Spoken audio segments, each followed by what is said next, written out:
Senhor presidente, senhoras e senhores deputados, vou tratar de dois temas, senhor presidente. Um, em homenagem aos servidores do Detran, porque na minha vida pessoal eu tenho convivência, amizade pessoal com vários servidores do Detran, mas respeito os servidores do Detran enquanto servidores públicos que prestam relevantes serviços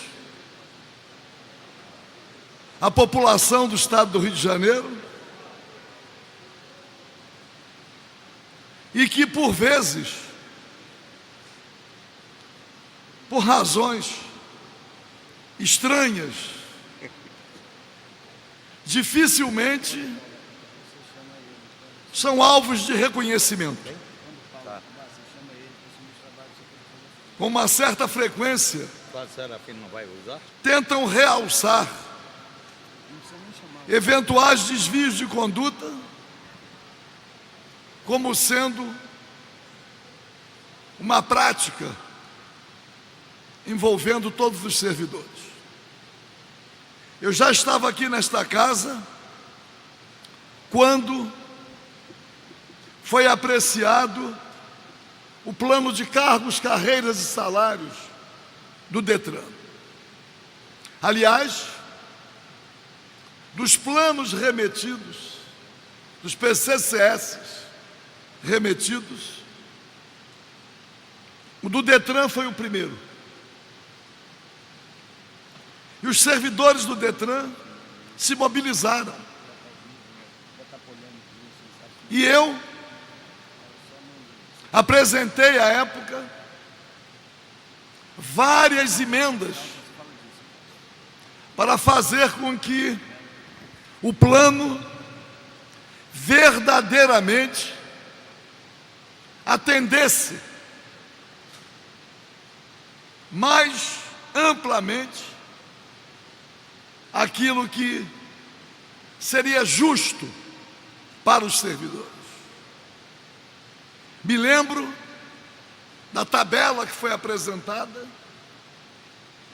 que se de um lado contemplava minimamente o chamado nível superior, na medida em que descia a escolaridade, a perversidade ficava explícita.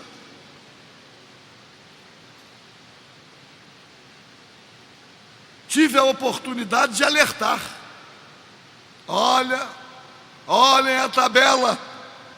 O nível superior está sendo contemplado de uma forma completamente diferenciada em relação ao nível fundamental. Mas o sofrimento dos servidores do Detran era um sofrimento tão grande que os servidores do Detran lotaram as galerias e queriam o plano, exigiram o plano, exatamente com a observância única da mensagem do governo. E a pressão foi muito grande para que todas as emendas fossem retiradas. Todas as emendas apresentadas por todos os parlamentares. E eu, vendo algumas emendas, obviamente, tinha ciência maior das emendas que apresentei, ocupei esta tribuna para dizer: o que está no plano, os servidores do Detran já conquistaram. O que nós podemos fazer, através das emendas, é melhorar o plano. Mas mesmo assim, A pressão foi total, porque os servidores do Detran devem ter imaginado: ou nós conquistamos exatamente aquilo que está na mensagem do governo, ou poderemos não conquistar nada. Não conhecendo o processo legislativo, os servidores do Detran, assustados, acuados e intimidados, nos pressionaram. E eu, assim como os outros, também retirei as minhas emendas. E fui movido depois, senhor presidente, por um arrependimento. E a experiência que acumulei naquele momento me fez assumir comigo mesmo o compromisso de que nenhum outro plano de cargos, carreiras e salários que fosse enviado a esta casa, e que eu entendesse que através de emenda eu poderia melhorar,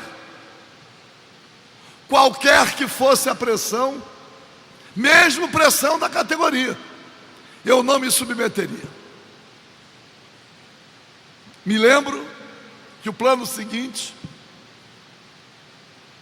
dos inspetores penitenciários, da mesma forma, os inspetores penitenciários lutaram pelo plano, e a mensagem veio, só que o plano poderia ser melhorado em homenagem aos servidores.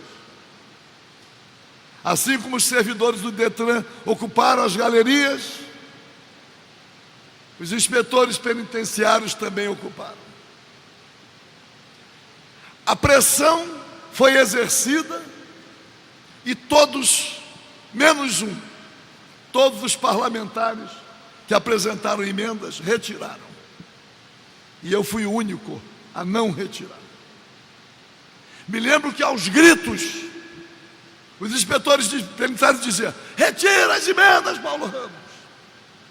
E vou aqui da tribuna, sem qualquer ousadia para ferir a ética, dizer que de repente da galeria vem o seguinte pedido: retira, filho da puta. Eu vim no microfone e falei: não vou retirar. Eu não vou retirar. E citei o exemplo que me fez acumular aquela experiência em relação aos servidores do Detran.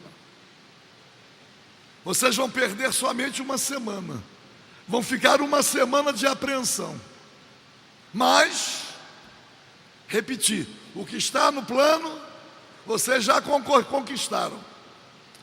As emendas podem melhorar o plano. De 8 emendas que apresentei, aprovei 6. Dentre elas, a emenda que incluiu os inspetores penitenciários na área da segurança pública. Outros benefícios, inclusive, com repercussão financeira. Na semana seguinte, as galerias novamente cheias, quando foi anunciado o substitutivo. Com as emendas incorporadas, os mesmos que estavam exigindo a retirada das emendas começaram a comemorar as emendas que foram incorporadas, que melhoraram o plano. Então, eu estou vendo hoje aqui, claro que outros planos depois vieram, e os parlamentares como um todo compreenderam que mesmo com pressão da categoria, nós deveríamos assumir o compromisso de melhorar qualquer mensagem do governo em homenagem aos direitos e interesses dos servidores públicos. Estamos numa situação hoje, e temos que mencionar, em relação aos servidores da saúde. Os servidores da saúde ainda não têm plano de cargos, carreiras e salários. Esta casa aprovou um plano, e a determinação em lei anterior, para que o governador do estado enviasse a esta casa o plano de cargos, carreiras e salários dos servidores da saúde,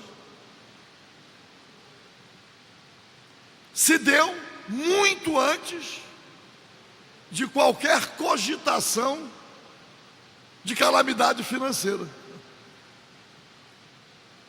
de acordo do governo estadual com o governo federal para recuperação fiscal. Esse famigerado acordo, que está aí também para penalizar servidores públicos.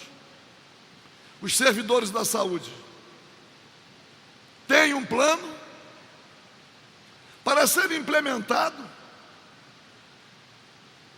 e é o que está na lei, podendo ser implementado no 6º ano, porque o governo federal está causando constrangimentos ao governo estadual.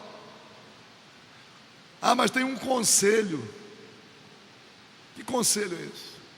Desgraçadamente, conselho formado de servidores públicos. Os membros desse conselho deveriam estar tendo os nomes expostos em todas as repartições públicas, para que os servidores públicos, onde estiver um servidor público, para que os servidores públicos possam pressioná-los, dizer: vocês não podem, em sendo servidores públicos, nesse quadro da vida nacional, em que o Estado mínimo vem sendo vitorioso, em que o Estado vem abrindo mão de suas responsabilidades públicas, entregando à iniciativa privada, terceirizando atividades essenciais, vocês não podem integrar esse conselho apunhalando os servidores públicos. Os nomes devem ser expostos. Os familiares desses servidores devem conhecê-los, devem conhecer o papel nefasto, indigno que eles estão cumprindo. Só para dizer, servidores da saúde do nosso estado, 65%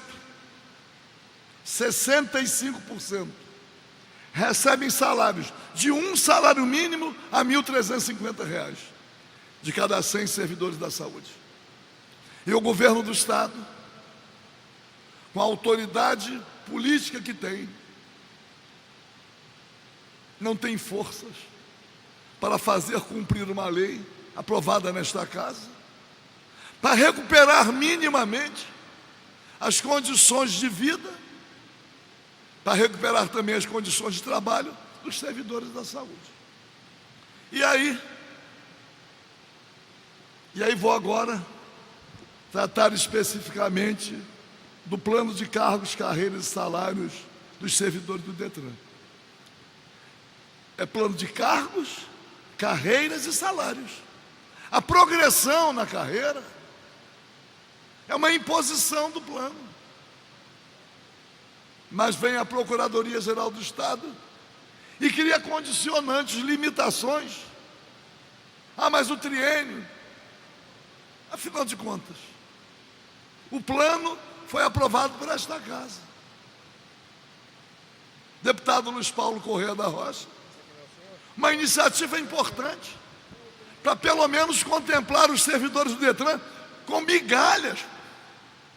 O governador segue uma orientação da Procuradoria-Geral do Estado e faz um decreto determinando o descumprimento de uma lei. Infelizmente hoje, a revogação do decreto legislativo, do decreto do governador, através do decreto legislativo, estava na pauta. Os servidores do Detran se mobilizaram, vieram aqui na certeza que sairiam daqui com esta pequena vitória, essa pequena recuperação. Chegam aqui, não tem quórum. Qual o respeito que merece o Poder Legislativo, que não delibera por falta de quórum? Nós sabemos que a falta de quórum pode se dar por obstrução. Na questão da SEDAI, do Refis, na questão do Concluindo. Refis, vou concluir, deputado Eliomar Coelho. Houve quórum para votar tudo aquilo que interessava ao governo. Quando chegou no destaque de minha autoria, que retirava a SEDAI da Bacia das Almas da privatização, praticamente uma parcela se ausentou. Mas eu entendo que aquela ausência é uma ausência regimental. Houve uma obstrução deliberada. Estavam na casa e deliberadamente entenderam por não dar quórum. Não foi o que aconteceu hoje. A ausência hoje não representa uma obstrução regimental. A ausência hoje se deu porque é uma quinta-feira e aqueles que faltaram, podendo haver exceção, estavam ou estão na campanha eleitoral. Alguns que estavam aqui presentes, cumprindo com o dever, porque os que estão eleitos para o exercício do mandato, mesmo durante a campanha eleitoral, e não abrindo mão do dever de estar aqui. Mas quem tem que julgar? Quem tem que julgar são é a própria população. Estava aqui o pessoal da Serra da Tiririca, defendendo o meio ambiente, defendendo a proteção que é devida, enfrentamento à especulação imobiliária. Também saíram daqui frustrados porque a sessão caiu, logo na primeira votação. Então, senhor presidente, eu venho aqui, ainda tem alguns servidores do Detran, dizer que é preciso fazer pressão para que haja quórum, que eles se mobilizem através das representações do sindicato, que eles possam, através dos meios disponíveis, alertar os deputados quando a matéria estiver de novo na pauta, que eles devem comparecer, fiscalizar, pressionar, dizer: estaremos lá, contamos com a sua presença, porque aí é possível que a partir da pressão a sessão tenha quórum e os servidores do Detran, como todos os demais, Serra da Tiririca, outros, possam ter essa pequena reivindicação devidamente atendida. Muito obrigado, senhor presidente.